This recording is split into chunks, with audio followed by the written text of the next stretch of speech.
You've seen this hammer everywhere, right? It's a total pop culture icon. But what if I told you that the hammer from the movies is, well, kind of a pale imitation of the one the Vikings actually revered?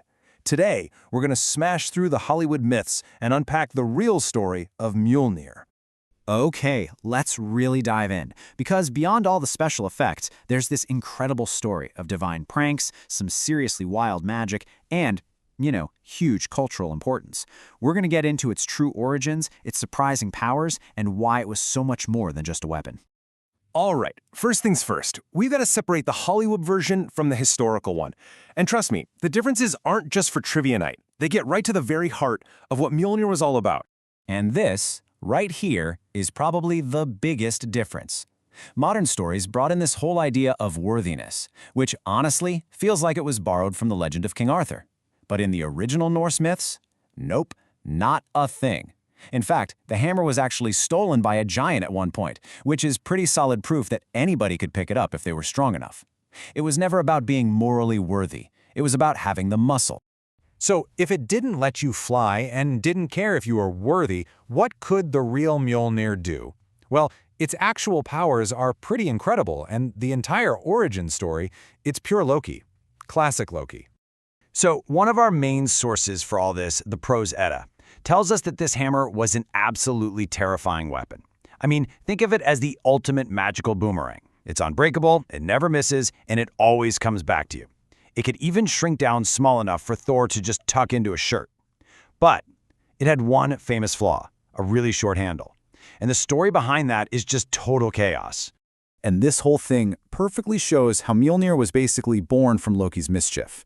So, to save his own neck after a really, really bad prank on Thor's wife, he makes a bet with two master dwarf blacksmiths. To make sure he wins, he tries to sabotage their work.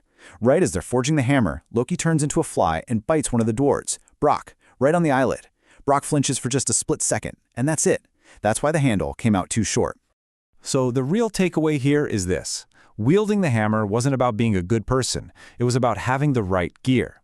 To handle Mjölnir's raw power, not to mention its short, awkward handle, Thor needed these special iron gauntlets, the Járngreipr. Without them, the hammer was pretty much useless to him. But here's where the story takes a really surprising turn. Mjölnir wasn't just for smashing giants. In the Viking Age, it was actually a sacred instrument, a central part of the biggest moments in a person's life. The historian H.R.L.S. Davidson put it perfectly. The hammer was a dual symbol. On one hand, it's the destructive power of a storm, but it's also the life-giving rain that comes after. It was this weapon that brought order out of chaos, protecting the community from everything, giants, monsters, you name it. And this role as a sacred tool is woven all through the myths. Mjölnir was used to formally bless and consecrate things. In one story, it's placed on a bride's lap to bless the marriage with fertility. It was used to claim land, to seal oaths, even to bless funeral pyres. This thing was so much more than a weapon. It was a cornerstone of life, law, and community. And hey, this isn't just stuff we're getting from stories written down centuries after the fact. We have actual physical evidence from the Viking Age itself, left behind by the hundreds, by the people who truly revered this symbol. I mean, archaeologists have dug up around 1,000 of these Thor's hammer amulets, all the way from Britain to Russia. This was not some obscure symbol. It was one of the most common pieces of jewelry of the entire Viking Age. It was a powerful statement of faith, and really, a call for protection. And you can see from these finds, they didn't all look like a modern sledgehammer. The designs were all over the place. Some were really ornate, others were super simple, made from iron, silver, amber. They show this vibrant, living tradition, not just one single static image. And the popularity of these amulets just exploded as Christianity started spreading across Scandinavia. As the cross became more and more common, the hammer became this powerful symbol of defiance.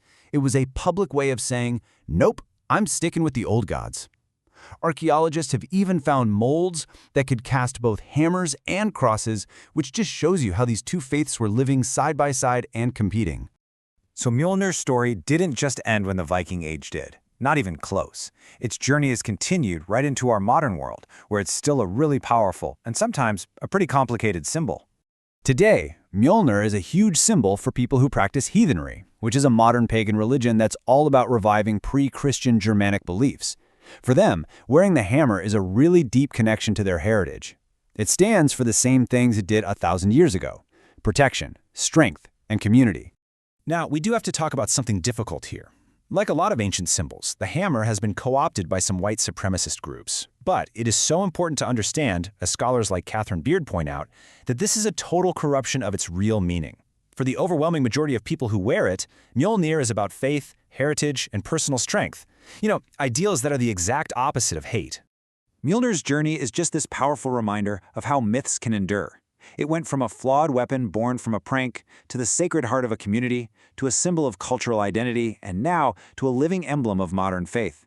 It's really the perfect example of how ancient stories aren't just dusty relics of the past. They are living things that we keep adapting, reclaiming, and filling with new meaning.